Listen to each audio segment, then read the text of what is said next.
Anne heard the sound 3 times before she stopped walking. Soft, barely there. The kind of sound you could convince yourself was wind or rats or your imagination playing tricks in a dark alley at 10 o'clock at night. But it wasn't wind, and it wasn't rats. She stood there in the alley behind the strip mall, her usual shortcut home from the late shift, staring at the green dumpster she'd passed 100 times before without a second thought. The sound came again, faint, weak, like something giving up. Anne's phone was already in her hand, flashlight already on, heart already pounding. She climbed up on the metal ledge, gripped the edge with both hands, and looked inside. What she saw in that dumpster would change everything, not because it was shocking, because it was still alive. If you need to know what was inside that dumpster, if you need to understand why what happened next broke and rebuilt everything, subscribe right now. This story will show you something about survival you've never seen before. Hit subscribe. You need to see where this goes. The dog wasn't moving. Anne's flashlight beam cut through the darkness inside the dumpster, landing on a shape curled in the corner among trash bags and rotting garbage.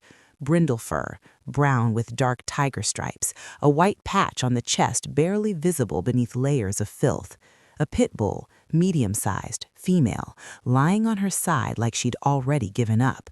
Anne's breath caught in her throat. The dog's eyes were half open, glazed, unfocused. Her ribs showed through skin stretched too tight. Her breathing was shallow, labored, each exhale a struggle. Someone had done this. Someone had picked up this dog, had lifted her, had thrown her into this dumpster like garbage, had closed the lid and walked away, and left her here to die, alone, in the dark, surrounded by rot and waste. Anne's hands trembled as she pulled out her phone, never taking her eyes off the dog. She dialed her partner, voice shaking. "I need you, right now, behind the shopping center. Bring blankets, bring the car." "What's wrong?" "There's a dog in the dumpster, and she's—" Anne's voice broke. "Just hurry, please."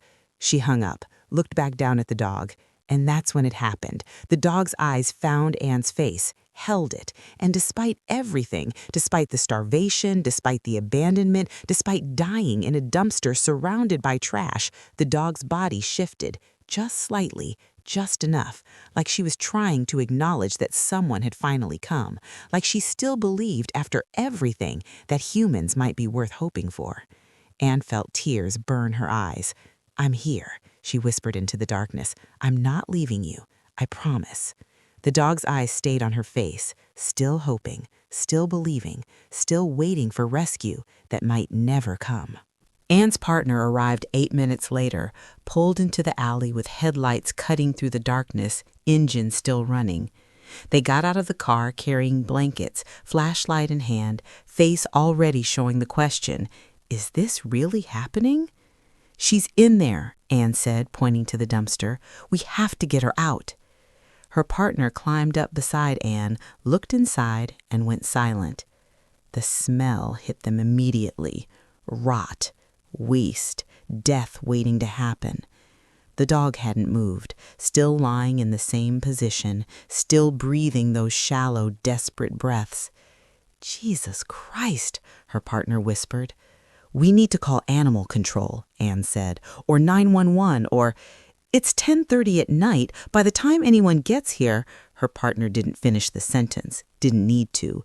They both knew what happened to dogs left in dumpsters overnight, what happened when body temperature dropped too low, when dehydration became critical, when giving up became easier than fighting. "We have to get her out ourselves," Anne said. "Are you serious? We don't know what she's been through. She could bite, could have diseases, could—" "Look at her," Anne's voice cracked. "Does she look like she can bite anyone?" Her partner looked, really looked. The dog's eyes had closed again, her body completely still except for the faint rise and fall of her chest. "She's dying," Anne whispered, "right now, while we're standing here talking about what might happen. She's dying." Her partner was quiet for a long moment. Then, okay, how do we do this?" Anne had already thought it through. "You stay up here, I'll climb in. We'll lift her out together." "Anne, I'm smaller, I can fit better. Just be ready to grab her when I lift." Before her partner could argue, Anne swung her legs over the edge of the dumpster and dropped inside. The smell was overwhelming, thick, suffocating. Anne's boots sank into something soft and wet that she didn't want to identify. She moved carefully through the garbage, phone flashlight illuminating her path, until she reached the corner where the dog lay. Up close, it was worse. The dog's fur was matted with filth and dried blood. Her paws were raw, torn. A collar around her neck had embedded into her skin, creating wounds that wept infection. But it was her eyes that destroyed Anne. They opened as Anne knelt beside her, looked up with an expression that wasn't fear or aggression, just resignation. Like she'd been here before, like she'd learned that hope only led to disappointment. "Hey, sweet girl," Anne whispered, her voice shaking. "I'm going to help you, I promise." The dog didn't respond, didn't have the energy. Anne carefully slid her hands under the dog's body, felt how light she was, how wrong that was for a dog this size, felt the bones beneath skin with no muscle, no fat, nothing left to sustain life. "Ready?" Anne called up to her partner. "Ready." Anne lifted. The dog made a sound, small, pained, but she didn't fight, didn't bite, just let herself be moved. Together, Anne and her partner maneuvered the dog over the edge of the dumpster, laid her gently on the blankets spread across the alley pavement. Anne climbed out after her, dropped to her knees beside the dog. In the headlights of the car, she could see everything clearly now. The extent of the starvation, the infections, the evidence of long-term neglect, and the faded red collar with a tag that had been deliberately removed. Someone had erased this dog's identity before throwing her away. The dog didn't make a sound. Anne knelt beside her on the blanket, hands hovering, not sure where to touch that wouldn't cause pain. The dog just lay there, eyes half open, breathing shallow. No whining, no crying, no reaction at all. "Why isn't she making noise?" Anne's partner asked, voice tight. "I don't know." But Anne did know. Deep down, she knew.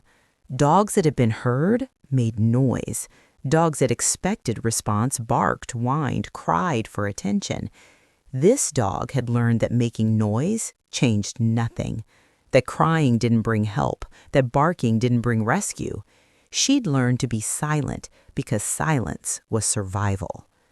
Anne's hand shook as she gently touched the dog's side, felt the rapid heartbeat beneath skin and bone, felt the trembling that wouldn't stop. "We need to get her to an emergency vet," her partner said. "Now."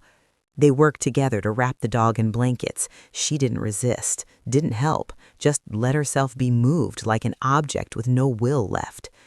Anne carried her to the car, cradling her like something infinitely fragile. The dog's head rested against Anne's chest. Her eyes were open but unseeing, lost somewhere inside herself. Her partner opened the back door. They'd laid more blankets across the seat, creating a soft surface. Anne lowered the dog carefully, positioned her on her side so breathing would be easier. And that's when the dog's eyes found Anne's face again, held it for 3 full seconds. Not with hope, not with fear, with something worse. Acceptance. Like she'd seen rescue before, like she'd been saved before, like she knew it was temporary, like she was already preparing to be thrown away again. Anne felt something break in her chest. "I'm not leaving you," she whispered, tears streaming down her face. "I promise I'm not leaving you." The dog's eyes stayed on her for another moment, then closed. Her partner got in the driver's seat, started the engine. "There's an emergency animal clinic on Grant Street," they said. 20 minutes. Anne climbed into the back seat beside the dog, kept one hand on her side, feeling that fragile heartbeat, silently begging it to keep going. Just keep going, just a little longer. The car pulled out of the alley, headlights sweeping across the dumpster that had been this dog's prison. Anne looked back at it, at the green metal container that someone had used as a death sentence. Anne made a promise to herself and to the dog lying beside her. Whatever it took, however long it took, whatever it cost, this dog would never know a dumpster again. The emergency vet took one look at the dog, and her expression went carefully neutral.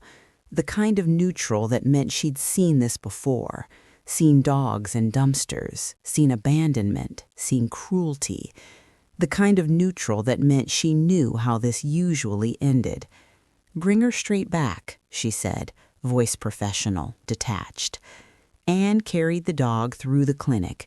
The dog didn't lift her head, didn't look around, just lay limp in Anne's arms, breathing those shallow breaths. The exam room was too bright, fluorescent lights harsh against white walls. Anne laid the dog on the stainless steel table as gently as she could, stepped back, let the vet work. The vet's hands moved quickly, checking vitals, temperature, heart rate, hydration. Her jaw tightened with each finding. "How long has she been in the dumpster?" the vet asked. "We don't know," Anne said. "We just found her tonight." The vet kept examining, checking the dog's paws, her legs, her abdomen. "Based on her condition," the vet said quietly, "she's been there at least a week, possibly longer." Anne's breath caught. "A week? Look at her paw pads. They're not just torn, they're beginning to heal. That means the injury happened days ago. Same with these abrasions on her legs." The vet pointed to wounds Anne hadn't even noticed, raw patches where fur had been worn away. "These are from trying to climb out, repeatedly, until she didn't have the strength anymore." Anne felt bile rise in her throat. A week. This dog had been in that dumpster for a week, trying to escape, crying for help that never came, slowly starving, slowly dying, and finally stopping because there was no point in trying anymore. Her body temperature is 89 degrees. Normal is between 101 and 102. She's severely hypothermic. More findings: severe dehydration, malnutrition, muscle wasting, infected wounds, embedded collar causing deep lacerations. "And this," the vet said, pointing to the dog's gums. "See the color? Pale, almost white. She's anemic, probably from the chronic infection." Anne watched as the vet examined the embedded collar. The metal had cut so deep into the dog's neck that it had disappeared beneath swollen tissue. "This collar has been on her for months, maybe longer. As she grew, it didn't. It just kept cutting deeper." "Why wouldn't someone take it off?" Anne's partner asked. The vet looked up. Her eyes were hard. "Because whoever had her didn't care. Dogs like this, pit bulls in particular, they're often used for breeding, kept in cages, collars never removed, fed just enough to survive. When they're no longer useful—" She didn't finish. Didn't need to. The dumpster finished the sentence. "Can you save her?" Anne asked, voice barely above a whisper. The vet was quiet for a moment. "I need to run blood work, check kidney and liver function, see if the hypothermia has caused organ damage. But I'll be honest with you, she's critical. The next 48 hours will determine if she makes it." "What are her chances?" The vet met Anne's eyes. "In 20 years of doing this, I've seen maybe 3 dogs in this condition survive. Most don't have the will to fight anymore. They've already given up inside." Anne looked down at the dog lying motionless on the exam table, at the way her eyes stayed closed now, at the way her breathing had become even more shallow, at the way she looked like she'd already made peace with dying. "Do everything," Anne said. The vet nodded. "We'll start with fluids, warming measures, and antibiotics, but you should prepare yourself." "No," Anne's voice was firm. "Do everything. I don't care what it costs. I don't care how long it takes. Just save her." The vet studied Anne's face for a long moment, then nodded slowly. "Okay, we'll fight, but she has to fight too. And right now," the vet looked down at the dog, "right now, I don't know if she remembers how." The vet clinic kept the dog overnight. Anne didn't want to leave, wanted to stay in that too-bright waiting room, wanted to be close in case something happened. But the vet was firm. Go home, get some rest. We'll call if there are any changes. Anne and her partner drove home in silence. The apartment felt empty, quiet, wrong. Anne couldn't sleep, lay in bed, staring at the ceiling, seeing that dog's face every time she closed her eyes, seeing those resigned eyes, that complete lack of fight. At 3 a.m., her phone rang. Anne answered before the second ring. Hello? This is Dr. Martinez from the emergency clinic. I wanted to update you. Anne's heart stopped. Is she... She's alive, stable for now. We've got her on IV fluids and warming blankets. Her temperature is up to 94 degrees, still low but improving. Anne exhaled, felt tears of relief. Can I come see her? Visiting hours start at 8, but there's something you should know. What? Dr. Martinez was quiet for a moment. She hasn't made a sound since you left. Not a whimper, not a cry, nothing. Most dogs in her condition would be vocal, expressing pain, fear, confusion, but she's completely silent. Is that bad? It's concerning. It suggests learned helplessness. She's been conditioned to believe that vocalizing doesn't help, that asking for things doesn't work, that expressing needs leads to nothing. Anne closed her eyes. Someone taught her that. Yes, someone taught her that her voice doesn't matter, that her needs don't matter, that she doesn't matter. The words hung heavy in the dark bedroom. We're going to have to teach her the opposite, Dr. Martinez said softly, that asking does lead to help, that vocalizing brings response, that she's allowed to have needs. A pause. If she survives. When, Anne corrected, when she survives. She could hear the smile in Dr. Martinez's voice. When, you're right, when she survives. Anne arrived at the clinic at 7:45 a.m., couldn't wait any longer. Dr. Martinez led her to the recovery area. She's in here, but I want you to be prepared. She looks different with all the medical equipment. Anne nodded, braced herself. But nothing could have prepared her. The dog lay on a warming pad surrounded by machines. IV lines ran from her front leg. Monitors beeped softly. An oxygen mask covered her muzzle. She looked smaller, more fragile, like she might disappear entirely. Anne approached slowly, knelt beside the medical crate. Hey, sweet girl, it's me. I came back. The dog's eyes were closed. Her chest rose and fell in shallow rhythm. Anne reached through the crate bars, gently touched the dog's paw, and waited for a reaction, for acknowledgement, for anything. The dog's eyes opened, just barely, unfocused and glazed from medication. They found Anne's face, and Anne waited for something, a tail movement, a shift in position, some sign that the dog recognized her, that she understood she wasn't alone. Nothing came. The dog just looked at her with those empty eyes, then closed them again. Dr. Martinez stood behind Anne. She's heavily sedated. For the pain, she might not be fully aware. But Anne knew better.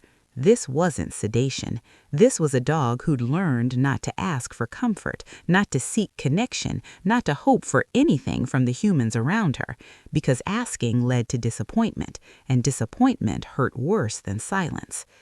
Anne stayed there for an hour, hand on the dog's paw, talking softly, telling her about the apartment, about the bed waiting, about the life she could have. The dog never responded, never opened her eyes again, never showed any sign she cared whether Anne stayed or left, because someone taught her caring was dangerous, and she'd learned that lesson well. By day 3, word had spread about the dog in the dumpster. The vet clinic's social media had posted about her. Just basic information. Critical condition, found abandoned, needs prayers. The response was overwhelming. Hundreds of comments, shares, reactions. How could someone do this? I hope they find whoever did this. Praying for her recovery. Is she available for adoption? Anne read through them all, felt the anger, the sympathy, the outrage. But she also saw the other comments, the quieter ones. Pit bulls are dangerous anyway. Probably aggressive, that's why she was dumped. Some dogs aren't worth saving. Those comments made Anne's hands shake. On day 4, people started showing up at the clinic, wanting to see the dog, wanting photos, wanting to be part of the story. Dr. Martinez had to set boundaries. She's not a spectacle, she's a critical patient who needs quiet and rest. But the crowd kept growing.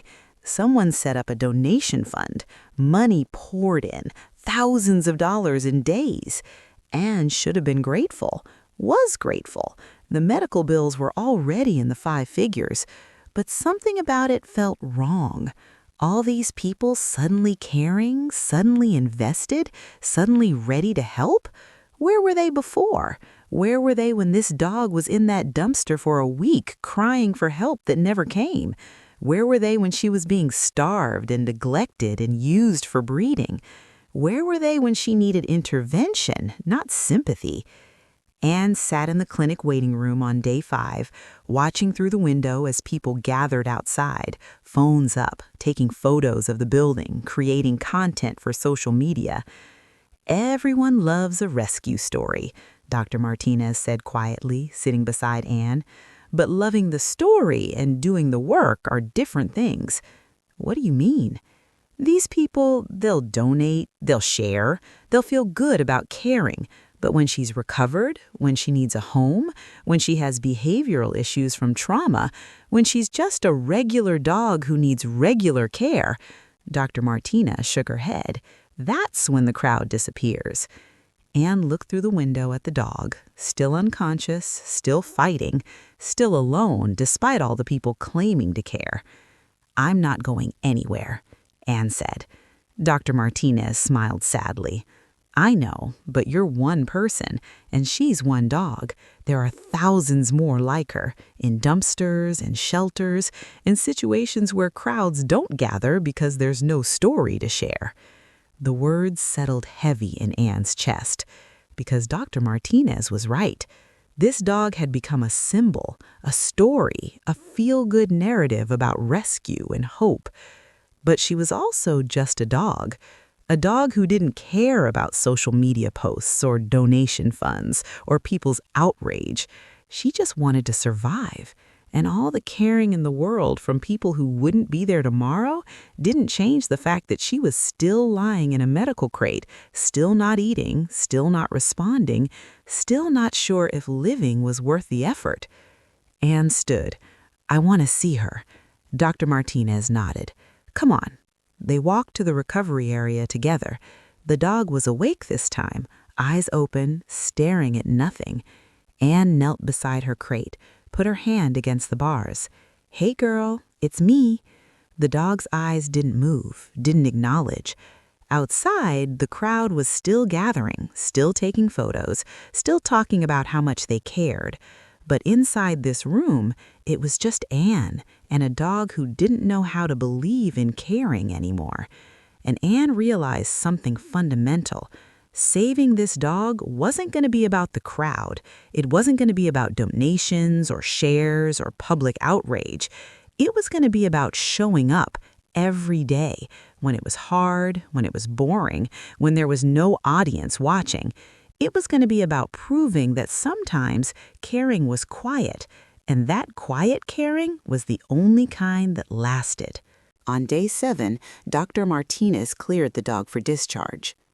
"She's stable enough to go home," she explained, "but she'll need intensive care, medications every 6 hours, special food, wound care, and monitoring, constant monitoring." She handed Anne a list of instructions 3 pages long. "This is a full-time commitment," Dr. Martinez warned. "Most people can't handle it. There's no shame in saying this is too much." Anne looked through the window at the dog, who was sitting in her crate staring at the wall. "I can handle it." Dr. Martinez steadied her face. "Physically, yes, but emotionally, this dog has been through severe trauma. She might never fully recover, might never bond, might always be distant, shut down. Are you prepared for that possibility?" "Yes." "Are you sure?" because people expect rescue to fix everything. They expect that love and care will heal trauma, but sometimes trauma runs too deep. Sometimes the scars don't fade. Anne met Dr. Martinez's eyes. I'm not expecting her to be fixed. I'm just giving her a chance to heal, however that looks. Dr. Martinez nodded slowly. Okay, let's get her ready to go home. They brought the dog out on a leash. She walked slowly, stiffly, head down. The embedded collar had been surgically removed, leaving angry wounds around her neck wrapped in bandages. She'd gained 3 pounds in a week, still severely underweight, but alive. Anne's partner had brought the car around, back seat already prepared with blankets. The dog stopped at the car door, stared at the open space. It's okay, Anne said gently. You're safe. The dog didn't move. Anne understood. Cars meant transitions, and transitions meant uncertainty, and uncertainty meant danger. This dog had been in cars before, had been driven places, and those places had ended with kennels, with breeding, with abandonment. Cars meant things got worse. I know you're scared, Anne whispered, kneeling beside her. I know you don't trust this, but I promise this time is different. The dog's eyes stayed fixed on the car interior. Anne didn't rush her, just waited, hand on the leash, patient. After 2 full minutes, the dog took 1 step forward, then another, then climbed into the car slowly, carefully, like she was expecting the floor to give out beneath her. She curled into the corner of the back seat, made herself as small as possible, same posture as the dumpster, back against a wall, head down, waiting. Anne climbed in beside her. I'm right here. I'm not leaving. Her partner started driving. Every sound made the dog flinch. Every turn made her body tense. Every brake made her shake harder. She was breathing fast, too fast, panicking. Pull over, Anne said. What? Pull over. She's terrified. We need to stop. They pulled into a parking lot, turned off the engine. Silence except for the dog's rapid breathing. Anne put her hand gently on the dog's side. Hey, look at me. The dog didn't look, kept her eyes fixed on the floor. I know this is scary. I know cars mean bad things happened. I know you think this is taking you somewhere worse.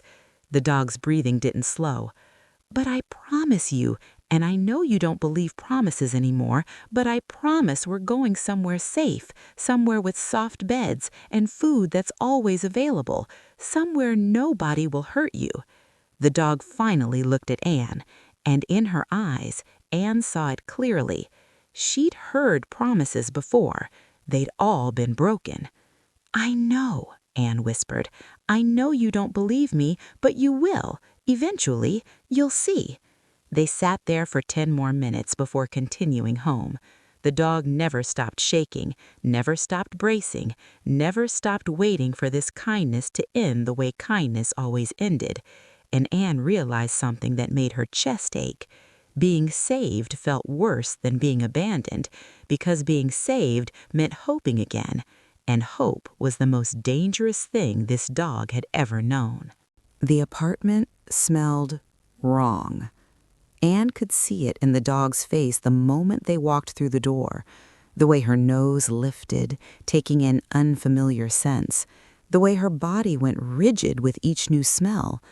This wasn't the dumpster, wasn't the cage she'd known before, wasn't anywhere familiar, and unfamiliar meant danger. Anne had prepared everything. Dog bed in the corner, soft, expensive, the kind she'd read was best for traumatized dogs, food and water bowls already filled, toys scattered around the living room. The dog looked at none of it.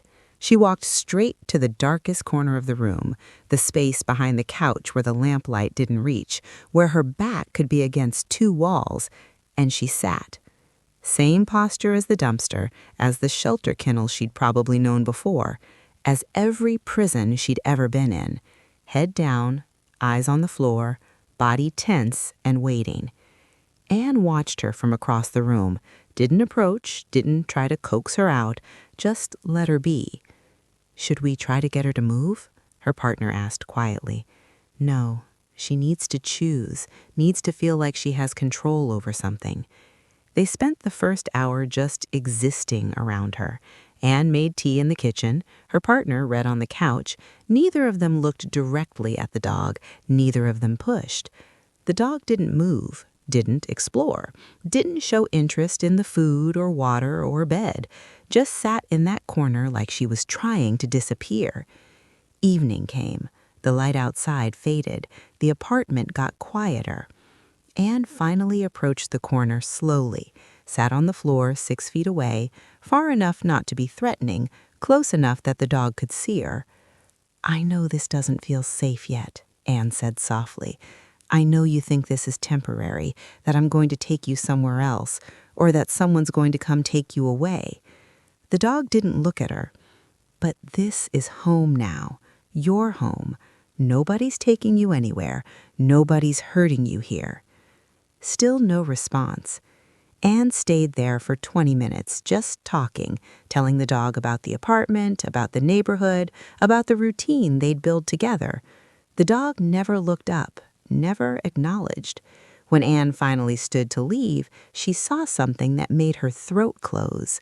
The dog's bed, the expensive, soft bed Anne had bought and placed carefully in the best spot in the room, was right there, 10 feet away, visible from the corner.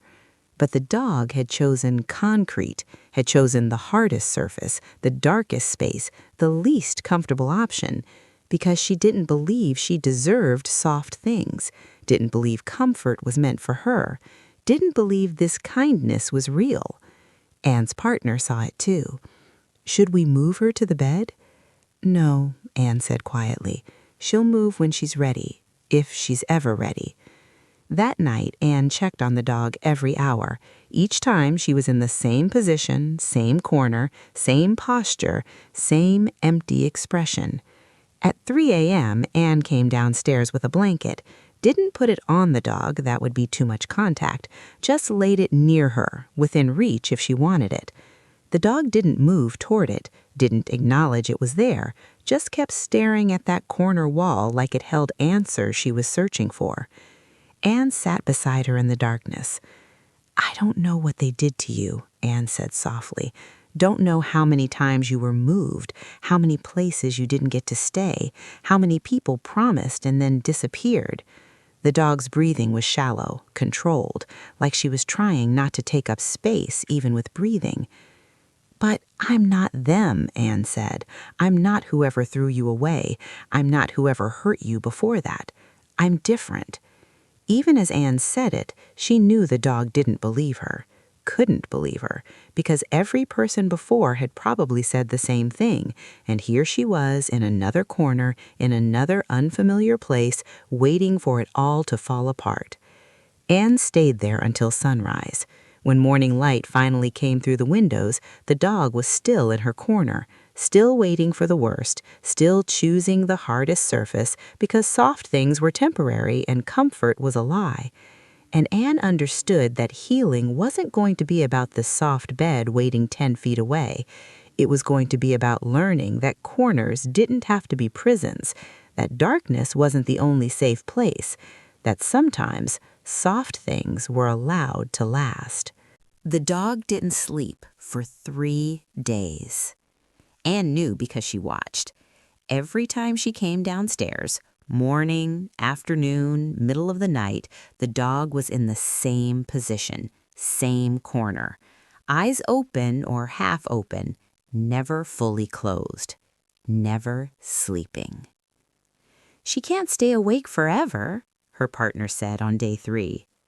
"She doesn't trust it yet," Anne explained. "Doesn't trust that sleep is safe, that nobody will hurt her while her guard is down." Dr. Martinez had warned about this, sleep disturbances in traumatized dogs, the hypervigilance that wouldn't let them rest. What do? We wait, and we stay consistent, so she learns that nothing bad happens while she's here, that sleep doesn't lead to danger. But waiting was agony. Watching the dog's exhaustion deepen, watching her eyes get more glazed, watching her body sway slightly from fatigue, but still refusing to let go. On day 4, something changed. Anne was sitting on the couch reading. Her partner was cooking dinner in the kitchen. The apartment was quiet, calm, filled with normal evening sounds. And Anne heard it. A breath. Different from the controlled, shallow breathing the dog had been doing. This breath was deep, long, the kind that comes when your body finally gives up the fight. Anne looked over carefully. The dog's eyes were closing, not just halfway, all the way. Her head lowered slowly, inch by inch, until it rested on her paws. Her muscles relaxed, the tension that had held her rigid for days finally releasing. And then her breathing changed completely. Deep, even, steady. She was asleep, really asleep. Not the half-aware state she'd been in, not the ready-to-wake at any moment vigilance. Real, actual, deep sleep. Anne didn't move, didn't breathe, didn't risk making any sound that might break this moment. Her partner came into the living room, saw Anne's expression, saw the dog, and froze too. They watched in silence as the dog slept. 5 minutes, 10, 20. Her paws started twitching slightly like she was running in her dream. And then, just for a second, her face changed. The corners of her mouth lifted, just barely, just enough, almost like a smile. Anne felt tears slide down her face because this dog who'd been thrown away like trash, who'd spent a week in a dumpster waiting to die, who'd been taught that hope was dangerous and trust was a lie, she was dreaming. And whatever she was dreaming about, it was good enough to make her almost smile. They let her sleep for an hour. When she finally woke, her eyes opened slowly, confused at first, like she didn't remember where she was. Then she saw Anne still sitting on the couch, still there, still watching over her. And something in her expression shifted. Not trust, not yet, but maybe the beginning of belief. The belief that sleep was allowed, that rest didn't mean vulnerability, that waking up didn't mean everything had changed for the worse. She laid her head back down and closed her eyes again, and Anne understood. This was the real beginning. Not the rescue from the dumpster, not the medical treatment, not bringing her home. This moment when the dog finally believed she was safe enough to sleep, when her body finally trusted that nobody was going to hurt her while she rested, when she finally let go of the hypervigilance that had kept her alive. It was the smallest thing, just sleep, but it was everything, because a dog who could sleep was a dog who was starting to believe she might survive, and survival was the first step toward actually living. 4 weeks later, the dog had a name, Piper. Anne had chosen it carefully, a name that meant nothing to the dog's past, no associations with whoever had hurt her, no memories of the dumpster or the breeding facility or the hands that had thrown her away. Just a clean slate, a new beginning. Piper still chose the corner most days, still positioned herself with her back to walls, still watched everything with careful, calculating eyes. But things were changing, slowly. So slowly that some days Anne wondered if she was imagining it. Day 10, Piper ate without Anne sitting beside her. Day 14, Piper drank water from the bowl instead of waiting for Anne to pour it for her. Day 19, Piper walked to the back door, stood there, waited to be let out instead of being carried. Day 23, Piper lay in the middle of the living room floor, not in the corner, not hidden, just there, out in the open where she could be seen, where she took up space. Small victories, tiny steps. But to Anne, they were everything. The vet visit showed physical improvement, too. Piper had gained 12 pounds, her wounds were healing, the infections clearing, her blood work normalizing. "She's a medical miracle," Dr. Martinez said during week four's checkup. I truly didn't think she'd make it. What changed? Anne asked. Dr. Martinez looked at Piper, who was sitting pressed against Anne's leg. She did. She decided to fight, to try, to believe that maybe living was worth the effort. But Anne knew it was more than that. Piper didn't just decide to live. She was learning what living meant.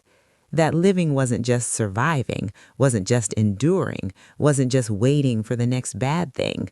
Living was soft beds that she was allowed to use, food that appeared regularly, water that never ran out, doors that opened to grass and sunlight, humans who spoke softly and moved slowly and never raised their hands in anger.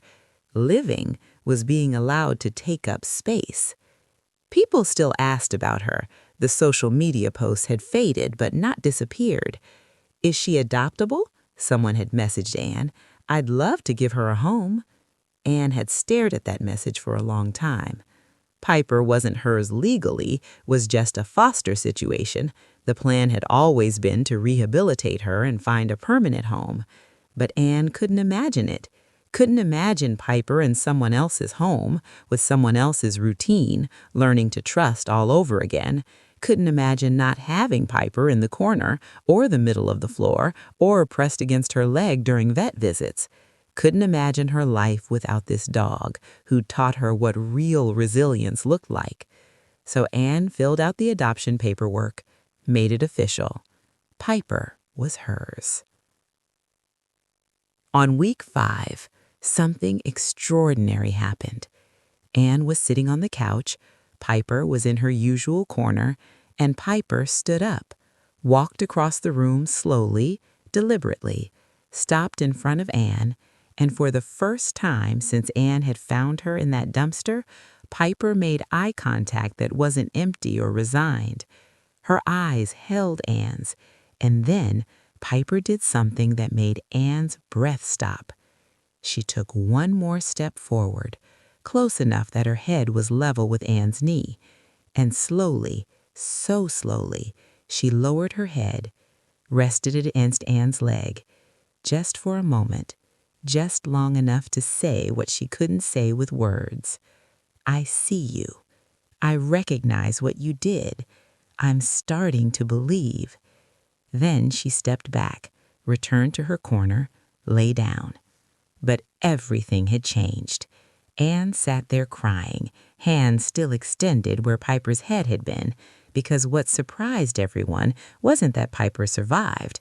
Dogs survived all the time, against terrible odds, through horrific conditions. What surprised everyone was that Piper still had the capacity to trust. That after being bred, abused, starved, embedded with a collar, thrown in a dumpster and left to die, she could still look at a human and choose to believe in them, could still lower her head in vulnerability, could still take that risk. That was the real miracle, not survival. Connection. The willingness to try again despite every reason not to. And Anne understood something fundamental about rescue. She hadn't rescued Piper. They'd saved each other. Piper had taught Anne what real strength looked like, what resilience meant, what hope required. And Anne had taught Piper something just as important, that sometimes, after everything falls apart, you get to start over. That sometimes the humans who find you in the darkness are the ones who will carry you into the light. That sometimes hope isn't stupid. Sometimes it's the bravest thing you can do. One brindle pit bull, one dumpster, one woman who couldn't walk away, and a lifetime of small victories ahead. Piper's story isn't unique. Every day, animals are abandoned in dumpsters, on roadsides, in empty buildings, places where they're not meant to survive. But what makes the survivors remarkable isn't just that they live, it's that they can still trust. If this story moved you, subscribe to see more stories that matter. Comment below if an animal has ever taught you something about survival. Thank you for watching.